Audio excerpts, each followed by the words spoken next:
জালিমকে দেশ থেকে বিতাড়িত করেছো, তবে আমরা বাংলাদেশকে ইসলামের দেশ হিসেবে দেখতে চাই। দ্বিতীয় নম্বর, রবের কাছে দিনের বেলা মরতে মুজাহিদের মতো করে তৈয়ার হয়ে থাকো।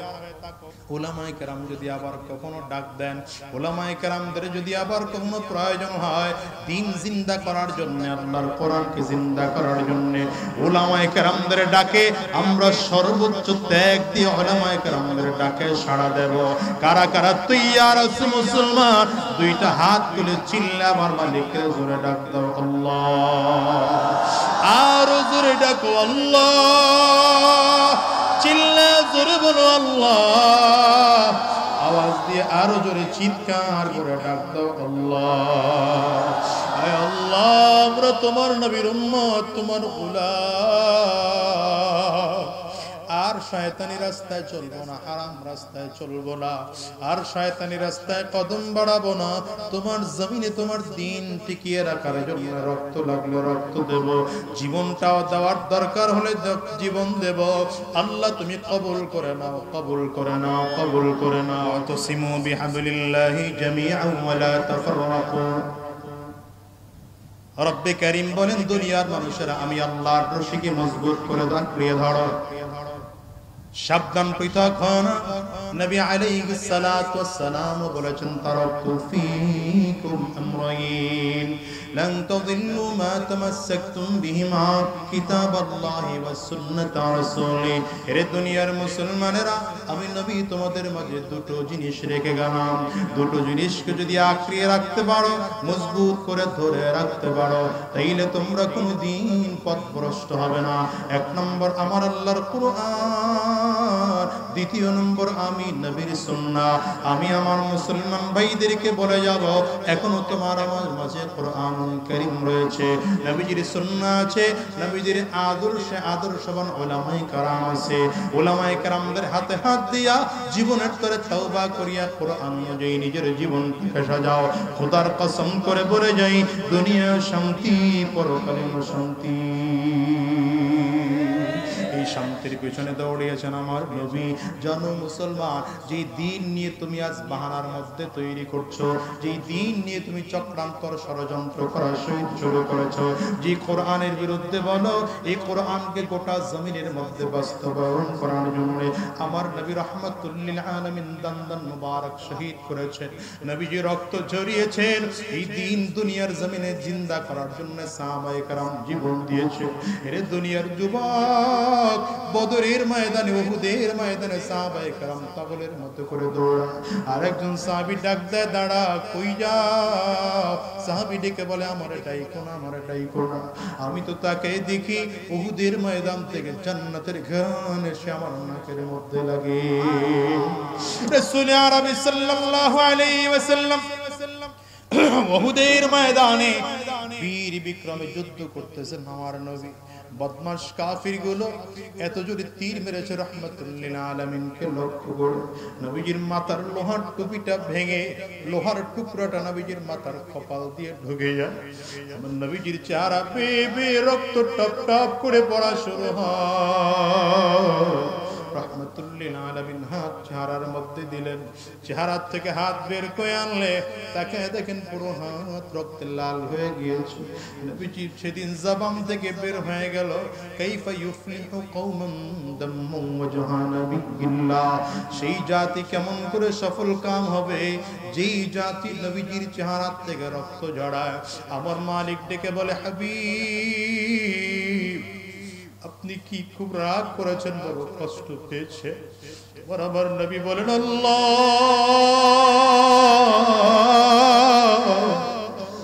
আমি কষ্ট পাইনি, রাগও করি নাই, কিন্তু জবান থেকে বদদুয়া বের হয়েছে। আমি তো সেই নবী, যেই নবী তায়েফের ময়দানে গিয়ে মার খেয়েছে, রক্ত ঝরেছে, কিন্তু আমি বদদুয়া দেইনি। ওরে মুসলমান, তুমি কি জানো, যারা আরব দেশে গিয়েছেন তারা জানেন সমতল জমিন থেকে ৭,০০০ ফিট উপরের জায়গা হলো তায়েফের জমিন। তোমার আমার নবী তখন গাড়ি ছিল না, কোনোভাবে এক্সেলেটরের ব্যবস্থা ছিল না।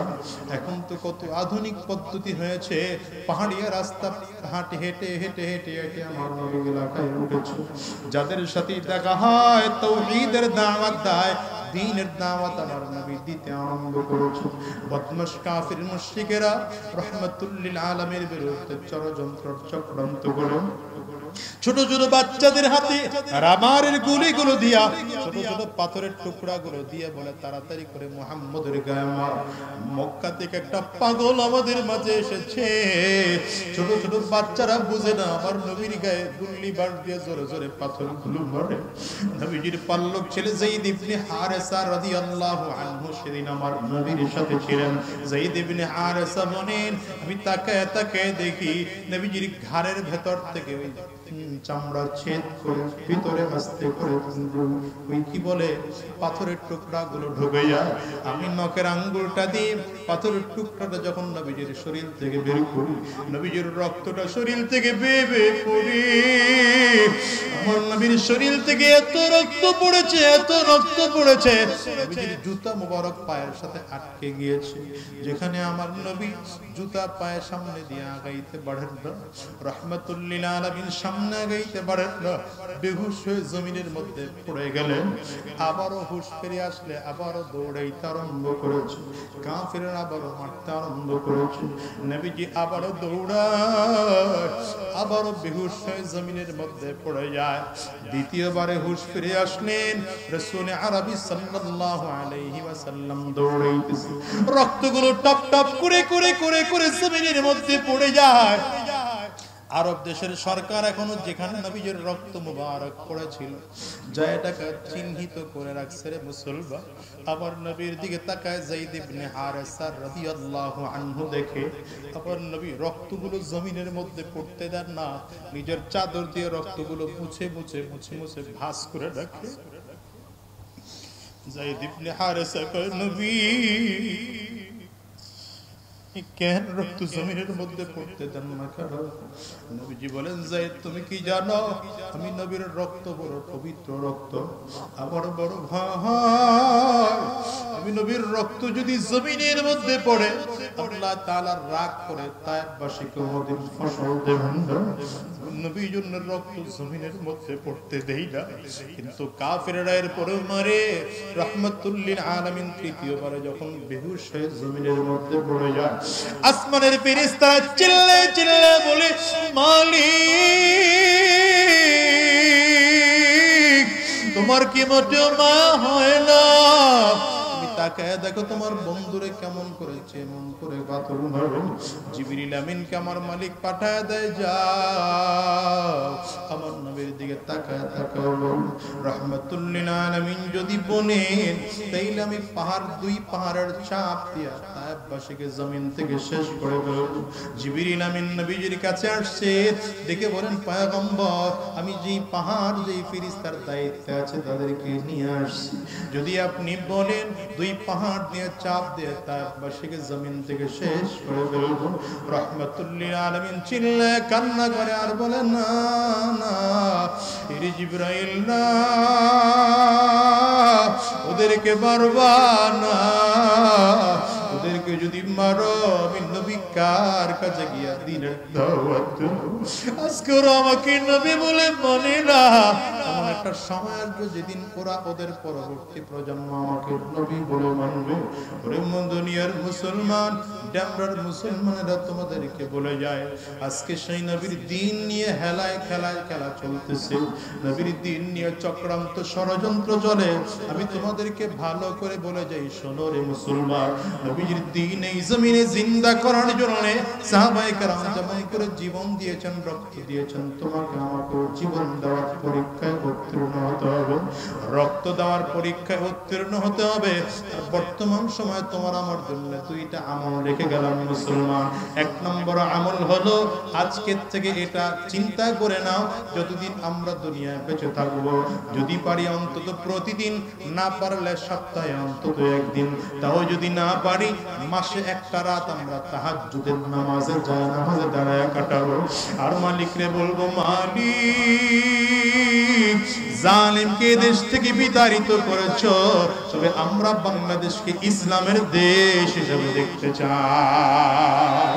দ্বিতীয় নম্বর রবের কাছে দিনের বেলা মরতে মুজাহিদের মতো করে তৈয়ার হয়ে থাকো। উলামায়ে কেরাম যদি আবার কখনো ডাক দেন, উলামায়ে কেরামদের যদি আবার কখনো প্রয়োজন হয় দ্বীন জিন্দা করার জন্য, আল্লাহর কোরআনকে জিন্দা করার জন্য, উলামায়ে কেরামদের ডাকে আমরা সর্বোচ্চ ত্যাগ দিয়ে উলামায়ে কেরামদের ডাকে সাড়া দেব। কারা কারা তৈয়ার আছে মুসলমান? দুইটা হাত তুলে চিল্লা আমার মালিককে জোরে ডাক দাও আল্লাহ, আর জোরে ডাকো আল্লাহ, চিল্লা জোরে বলো আল্লাহ, আওয়াজ দিয়ে আরো জোরে চিৎকার করে ডাক দাও আল্লাহ। আয় আল্লাহ, আমরা তোমার নবীর উম্মত, তোমার গোলাম। আর শয়তানি রাস্তায় চলবো না, হারাম রাস্তায় চলবো না, আর শয়তানি রাস্তায় কদম বাড়াবো না।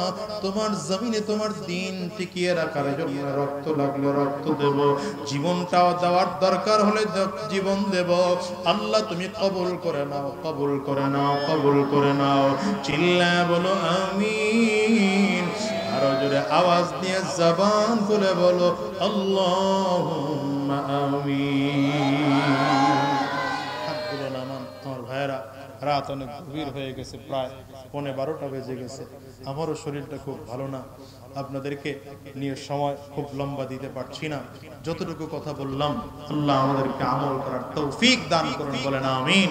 সকলেই বসেন, দেশের জন্য দোয়া হবে।